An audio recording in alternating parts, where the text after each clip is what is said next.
VNCE stock analysis tomorrow and onward. So in this 1 minute video, I'm telling you whether Vince holding stock is a buy or not for me.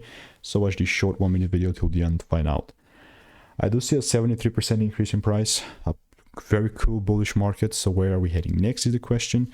And I'll be perfectly honest, I'm looking to take things higher like I was previously. The sad part about that was that just price never gave me the rules, you know, it went up and whatnot, but it was just my biases, right? Direction. So it also is like, doesn't look like a chart that you can just trade, right? It's not that volatile at all.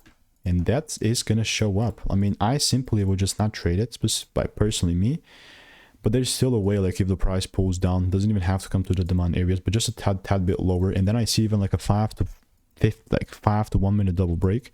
Still probably something that I would trade. If not, we also have like the second confirmation type, right? So which is type 2 confirmation. So I will definitely keep you updated. I'm still waiting. Not pulling triggers on any trades though, purely because the price hasn't given me the rules. So if you want to make more money trading in a simple and lean way, then click the first link in the description. It's just a free newsletter.